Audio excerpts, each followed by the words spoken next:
Assalamualaikum Ibu Nur Hasanah. Waalaikumsalam warahmatullahi wabarakatuh. Ya Bu, hari ini saya mau meminta izin untuk mewawancarai Ibu. Boleh Bu? Boleh.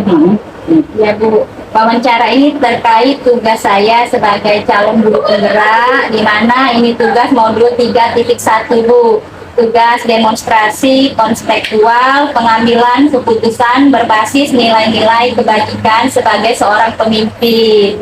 Karena Ibu adalah seorang pemimpin di SD Negeri 90 Palembang, jadi hari ini saya ingin meminta izin untuk mewawancarai Ibu Nur Hasanah, Bu ya. Ibu sehat Bu? Alhamdulillah.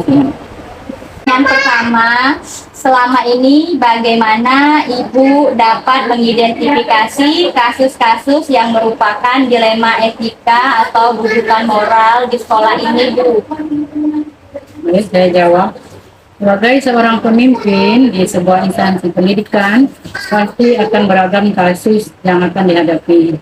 Baik itu kasus yang keduanya benar, tapi saling bertentangan yang dikenal sebagai dilema, ataupun kasus yang salah satunya benar, yang lainnya salah. Kedua kasus tersebut harus dapat diidentifikasi dengan benar agar tidak ada kesalahan dalam pengambilan keputusan. Cara saya untuk mengidentifikasi yang mana dari kedua kasus tersebut adalah dengan memahami masing-masing kasus. Tentu saja untuk memahami kasus-kasus tersebut harus berkomunikasi dengan pihak-pihak yang terlibat. Setelah permasalahan sudah dipahami, maka saya perlu melakukan beberapa hal untuk memetakan apakah kasus tersebut merupakan rujukan moral atau dilema etika. Untuk itu perlu dilakukan dibuat daftar pertanyaan identifikasi kasus. Syarat sebuah kasus merupakan dilema etika jika kedua masalah berbenturan tersebut tidak melanggar hukum serta norma-norma yang berlaku atau menimbulkan ketidaknyamanan sosial. Jika kasus tersebut diidentifikasi dan lolos dari syarat-syarat tersebut, maka dipastikan dalam kasus dilema etika. Dan sebaliknya, jika syarat-syarat di atas tidak terpenuhi, maka kasus tersebut kasus rujukan moral. Seperti itu Bu ya. Saya setuju dengan pendapat Ibu, di mana kata Ibu ketika kita mengidentifikasi apakah kasus itu merupakan dilema etika atau rujukan moral, yaitu pertama kita harus mengidentifikasi dulu kasus itu apakah benar sama benar atau benar sama salah. Dimana kalau dia benar sama benar berarti itu merupakan dilema etika setelah kita melaksanakan beberapa hal Bu ya, untuk memetakan apakah kasus itu merupakan dilema etika atau rujukan moral. Nah kemudian setelah identifikasi kita memahami kasus-kasusnya tadi, kemudian berkomunikasi dengan seluruh warga sekolah, barulah mendapatkan hasilnya Bu ya. Tentunya hasilnya itu juga hasil yang bisa dipertanggungjawabkan dan tidak merugikan siapapun. Saya sangat setuju sekali dengan pendapat Ibu. Kemudian lanjut pertanyaan kedua, selama ini bagaimana Ibu menjalankan pengambilan keputusan di sekolah Ibu, terutama untuk kasus-kasus di mana ada dua kepentingan yang sama-sama benar atau sama-sama mengandung nilai kebajikan Bu? Ya. Untuk kasus dilema etika, saya mempertimbangkan kedua hal yang sama-sama benar. Membentukkan faktor apa atau pihak mana, apakah kepentingan perorangan atau banyak orang, mengandung nilai-nilai kebenaran atau kesetiaan, rasa adil atau belas kasihan atau berdampak untuk ini atau seterusnya. Itu. Oke, saya Bu, di mana kata Ibu ketika kita menjalankan pengambilan keputusan kita harus mempertimbangkan kedua hal Bu ya, apakah itu sama-sama benar atau itu benar atau salah. Harus hasil yang adil. Kemudian pertanyaan ketiga, langkah-langkah atau prosedur seperti apa yang biasa Ibu lakukan? Menurut saya, suara hati dan nalar harus berjalan untuk memilih kebenaran yang paling kecil mudaratnya dan besar manfaatnya, dengan mempertimbangkan kepentingan peserta didik.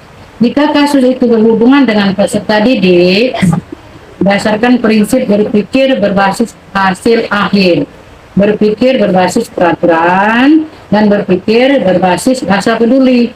Tahap berikutnya, saya lakukan investigasi dengan memeriksa kembali fakta-fakta dan temukan peluang lalu buat keputusan.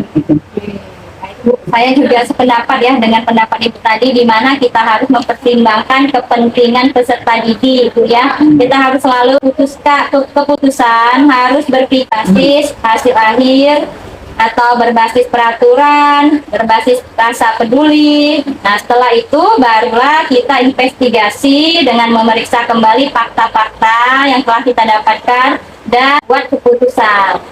Saya sangat setuju sekali. Hal-hal apa saja yang selama ini Ibu anggap efektif dalam pengambilan keputusan pada kasus-kasus dilema etika? Dalam kasus pengambilan keputusan dengan dilema etika, hal efektif yang harus dilakukan adalah dengan menyederhanakan pokok permasalahan dan membangun kebijaksanaan itu. Oke, saya juga sependapat dengan Ibu, di mana kita itu harus bisa mengambil keputusan itu dengan menyederhanakan pokok permasalahan, Bu ya. Masalah yang besar harus kita kecilkan, masalah yang kecil harus dihapuskan. Saya sangat setuju sekali, Bu, demi membangun kebijaksanaan di sekolah, Bu ya, dan tidak merugikan siapapun. Oke, Bu, pertanyaan kelima. Hal-hal apa saja yang selama ini merupakan tantangan dalam pengambilan keputusan pada kasus dilema etika di sekolah ini, Bu? Hasil keputusan yang diambil mungkin akan pihak-pihak yang tidak dapat menerima sebelumnya, tapi proses untuk dapat memahami sebagian orang untuk secara ikhlas menerima adalah dan menjalankan keputusan menjadi sebuah tantangan, serta untuk tetap istiqomah kita dalam menjalankan keputusan yang sudah disepakati. Betul. Keputusan akhir. Ya. Seperti itu, Bu ya. Kemudian lanjut pertanyaan ke-6. Apakah Ibu memiliki sebuah tata kelola atau jadwal tertentu, Bu, dalam sebuah penyelesaian kasus dilema etika? Apakah Ibu langsung menyelesaikan di tempat atau Ibu memiliki sebuah jadwal untuk menyelesaikannya? Bentuk dan prosedur seperti apa yang biasa Ibu lakukan? Tidak ada jadwal tertentu dalam menyelesaikan sebuah kasus.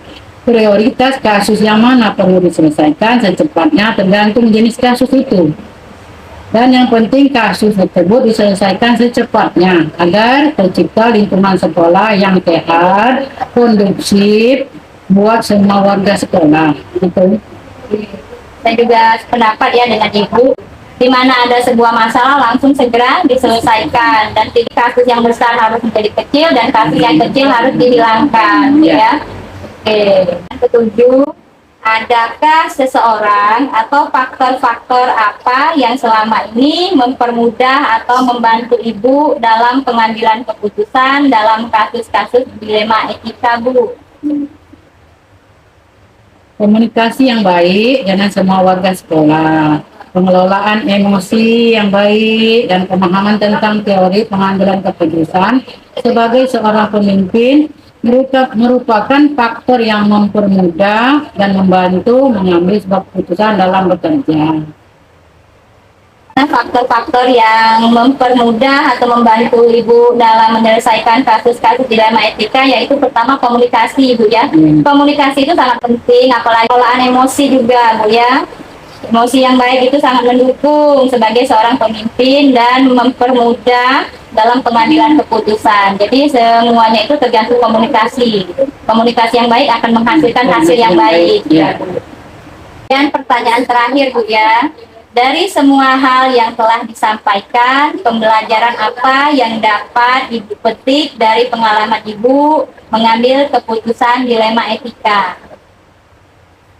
Alhamdulillah, dalam mengambil sebuah keputusan, maka mengidentifikasi jenis kasus harus bisa dilakukan dengan awal, dengan melakukan pengujian, lalu melakukan pengujian benar, lawan benar untuk dapat menentukan paradigma apa yang akan kita pilih sehingga keputusan bisa diambil dengan sesuai prinsip-prinsip yang tidak merugikan siswa. Itu. Saya sependapat dengan pendapat Ibu, di mana kata Ibu tadi dalam mengambil sebuah keputusan maka harus diidentifikasi dulu jenis kasusnya apa, kan pengujian Bu ya. Benar, ya. Iya, benar lawan benar atau benar lawan salah. Setelah itu kita juga bisa menentukan paradigma apa yang harus kita pilih dan juga keputusannya sesuai dengan prinsip-prinsip yang tidak merugikan siswa Bu ya, seperti itu. Oke, baiklah Bu, saya sangat setuju dan sependapat sekali dengan pendapat Ibu. Oke Bu, baik Bu. Terima kasih banyak atas wawancara hari ini di SD Negeri 90 Palembang. Saya mohon maaf telah mengganggu waktu Ibu dan benar-benar mengucapkan terima kasih karena Ibu selama ini sangat mendukung saya, kemudian memfasilitasi saya, mendukung saya, dan selalu Ibu menyiapkan waktu untuk saya sebagai calon guru penggerak. Terima kasih banyak Bu Nur. Alhamdulillah, sama-sama. Mau minta izin Bu ya, mau mewawancarai Ibu selaku Kepala Sekolah SD 82 Palembang. Terima kasih Bu ya Bu. Dan di sini saya mewawancarai dalam tugas demonstrasi kontekstual modul 31 Bu, 3.1, di mana saya akan mewawancarai dua kepala sekolah ya. Nah, di sini saya telah menyiapkan atau daftar pertanyaan Bu ya. Bisa kita mulai Bu? Yang pertama, selama ini bagaimana sih Bu Ibu dapat mengidentifikasi kasus-kasus yang merupakan dilema etika atau bujukan moral? Baik, coba jawabnya. Memang sebagai seorang pemimpin di SD 82 ini,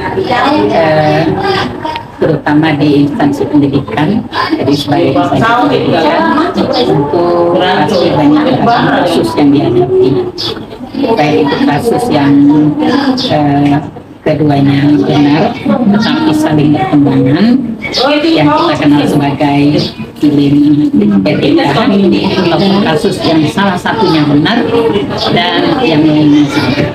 Nah, kedua kasus tersebut itu harus dapat diidentifikasi dengan benar agar tidak ada kesalahan dalam pengambilan sebuah keputusan.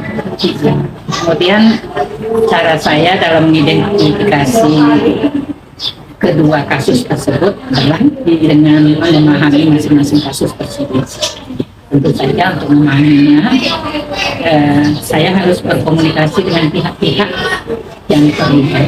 Jadi setelah masalahnya sudah dipahami, maka perlu melakukan beberapa hal untuk bisa mengatakan apakah kasus tersebut merupakan rujukan moral ataukah dia termasuk dalam dilema etika. Nah, untuk itu juga perlu dilakukan atau dibuatkan sebuah daftar pertanyaan gunanya untuk mengidentifikasi kasus, kemudian syarat setelah kasus itu yang merupakan dilema, apakah dia merupakan dilema, jadi tingkat kedua masalah yang berbenturan tersebut tidak melanggar hukum dan norma-norma yang berlaku atau menimbulkan ketidaknyamanan sosial. Apabila kasus yang diidentifikasi lolos dari syarat-syarat tersebut, maka akan dipastikan itu adalah kasus yang dilema etika. Dan sebaliknya, jika syarat tersebut tidak terpenuhi, maka itu adalah kasus yang rujukan moral. Jadi maksud Ibu tadi memang ya kita ini di dalam dunia pendidikan pasti ada dilema etika atau rujukan moral. Nah, seperti yang saya tangkap dari yang hasil wawancara saya dengan Ibu tadi, bahwa cara mengidentifikasinya pertama kita harus mengetahui keduanya itu benar sama benar atau benar sama salah. Dimana ketika kita sudah mendapati itu dilema atau rujukan moral, kita harus mengidentifikasi, kemudian kita juga harus bermusyawarah untuk memutuskan Bu, ya hasil akhirnya bagaimana Bu? Ya demi keadilan bersama Bu, ya seperti itu. Dan tadi kata Ibu kalau kasus ini diidentifikasi lolos dengan syarat-syarat itu, maka dipastikan itu kasus dilema etika, ya. Dan jika sebaliknya, jika syarat-syarat yang tidak terpenuhi, maka itu adalah kasus kebutuhan moral seperti itu Bu, ya. Kemudian soal kedua Bu, ya. Selama ini bagaimana Ibu menjalankan pengambilan keputusan di sekolah Ibu, terutama kasus-kasus di mana ada dua kepentingan yang sama-sama benar atau sama-sama mengandung nilai kebajikan.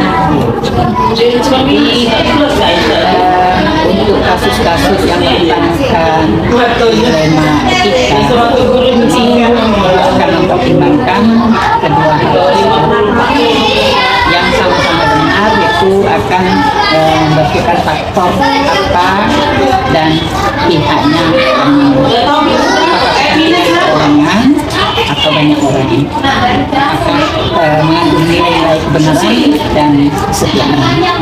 Kemudian ada rasa adil, ya, dan bebas kasihan. Jadi harus ada rasa adil namun bebas kasihan, ataukah berdampak untuk saat ini atau untuk saat yang akan datang. Baiklah, dari kasus kedua, menurut pendapat Ibu, ya, pasti Ibu mempertimbangkan ya kedua hal tersebut, yang mana sama-sama benar, kemudian atau yang benar atau salah, kemudian menentukan atau mengidentifikasi faktor apa saja sih atau pihak mana saja yang terlibat. Nah, setelah itu kepentingan perorangan atau bukan, dan juga harus mengandung nilai-nilai kebenaran ya, dan juga rasa adil dan juga belas kasihan atau peduli Bu, ya, dimana itu akan berdampak pada saat ini dan untuk seterusnya untuk anak tersebut Bu, ya. Oke. Kemudian pertanyaan ketiga Bu, ya.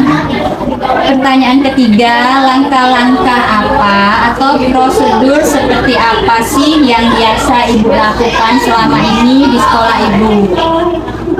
Atau dapat suara hati dan mawar ini harus sejalan, ya. Gunanya untuk apa? Untuk memilih kebenaran yang paling kecil beratnya dan yang bermanfaat. Kemudian dengan mempertimbangkan kepentingan peserta didik, jika kasus itu berhubungan dengan peserta didik, jadi berdasarkan prinsip berpikir berbasis hasil akhir. Selanjutnya berpikir berbasis peraturan dan berpikir berbasis asas lalu. Nah, tahap selanjutnya adalah akan dilakukan investigasi dengan cara memeriksa kembali fakta-fakta yang kemudian atau yang ditemukan peluangnya, kemudian membuat keputusan. Oke, yang saya tangkap dari jawaban Ibu tadi yaitu di mana langkah-langkah atau prosedur yang biasa selama ini dilakukan adalah dengan mempertimbangkan kepentingan peserta didik. Ya, karena kasus ini berkaitan dengan peserta didik dan Ibu selalu mengidentifikasi kasus, kemudian mencarikan solusi yang terbaik ya, berdasarkan pada prinsip berpikir berbasis hasil akhir atau berpikir berbasis peraturan dan berpikir berbasis rasa peduli. Nah, setelah itu baru Ibu mencari investigasi tadi, baru fakta-fakta, dan akhirnya terbuatlah suatu keputusan ya, di mana keputusan yang bijak dan adil dan tidak merugikan semua orang ya, Dan dapat bertanggungjawab. Sekarang masuk ke pertanyaan keempat ya. Hal-hal apa saja yang selama ini Ibu anggap efektif dalam pengambilan keputusan pada kasus-kasus dilema etika? Jadi dalam hal ini ya, dalam kasus pengambilan keputusan dengan dilema etika, itu yang efektif yang perlu dilakukan adalah dengan menyederhanakan pokok permasalahan. Jadi permasalahan itu jangan dibesar-besarkan. Kemudian setelah yaitu membangun kebijaksanaan. Jadi karena kebijaksanaan itu penting agar masalah itu bisa diatasi dan agar keputusan diambil tidak salah. Berarti menurut pendapat Ibu di dalam kasus pengambilan keputusan ini harus menyederhanakan ya. Jadi kasus itu jangan sampai berlarut-larut dan dibesar-besarkan, jangan melebar. Dan berarti dia tuh harus segera mengambil keputusan sehingga keputusan itu bisa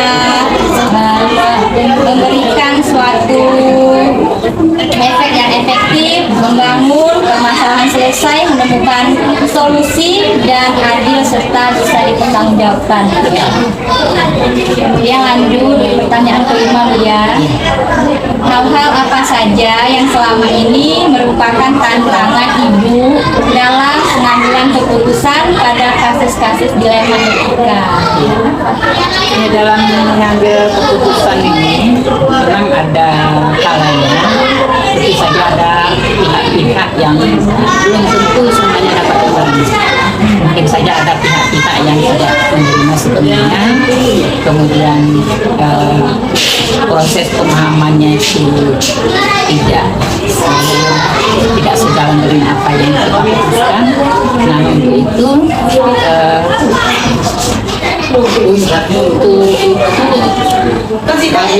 harus apa? Ada keikhlasan dalam menjalankan keputusan yang merupakan tantangan harus kita berbesar hati. Jadi untuk tetap menerima apa yang menjadi tantangan tersebut dalam keputusan yang kita. Jadi dalam pertanyaan kelima ini menurut Ibu hasil keputusan yang diambil itu mungkin memang ada pihak-pihak yang bisa menerima dan ada juga yang tidak bisa menerima, Bu ya. Nah di sini Ibu menekankan kita itu harus ikhlas, kemudian menerima dan menjalankan keputusan yang telah kita sepakati tadi, Bu ya, dari hasil musyawarah tadi. Nah jika ada sebuah tantangan maka kita itu harus istiqomah dan juga kita itu harus kembali lagi setelah disepakati tidak ada lagi kata-kata yang bertentangan ya, jadi harus semuanya itu mengikuti aturan yang telah berlaku atau telah diputuskan tadi Bu ya. Kemudian pertanyaan ke-6, apakah Ibu memiliki sebuah tata kelola atau jadwal tertentu Bu dalam menyelesaikan suatu kasus dilema etika? Apakah Ibu langsung menyelesaikan di tempat atau memiliki sebuah jadwal untuk menyelesaikannya? Bentuk atau prosedur seperti apa yang biasa Ibu lakukan? Jadi dalam hal ini itu tidak ada jadwal khusus, ya, tidak ada jadwal dalam menyelesaikan suatu kasus. Pokoknya kalau ada kasus segera diprioritaskan, segera diselesaikan. Jadi tergantung jenis kasus yang muncul itu, kasus yang ada. Jadi pentingnya kasus itu diselesaikan agar apa? Agar tercipta lingkungan sekolah yang sehat, kondusif untuk semua warga sekolahnya. Jadi dalam sekolah harus ada rasa nyaman. Oke, baiklah, saya simpulkan bahwa tidak ada ya jadwal khusus untuk menyelesaikan sebuah kasus dilema etika atau kedudukan moral tadi Bu ya. Dan Ibu itu selalu memprioritaskan ketika ada kasus langsung segera diselesaikan dan tidak ada jadwal Bu ya. Di mana kasus tersebut jika bisa diselesaikan dengan cepat maka akan menciptakan lingkungan sekolah yang sehat, kondusif dan juga baik untuk semua warga sekolah Bu ya. Kemudian sama pertanyaan ke-7, apakah ada seseorang atau faktor-faktor apa saja yang selama ini mempermudah atau membantu Ibu dalam pengambilan keputusan dalam kasus-kasus dilema etika Bu? Yang penting dalam hal ini komunikasi, ya. Jadi komunikasi yang baik dengan semua warga sekolah, baik itu dengan guru, dengan tenaga usaha dengan siswa, dengan orang tua, harus menjalin komunikasi yang baik dengan apa, supaya pemahaman tentang pengambilan keputusan itu juga dapat diterima dengan baik. Jadi sebagai seorang pemimpin itu harus mencari jalan untuk mempermudah kelancaran komunikasi dengan semua warga sekitar. Di dalam hal mengambil keputusan itu sangat utama.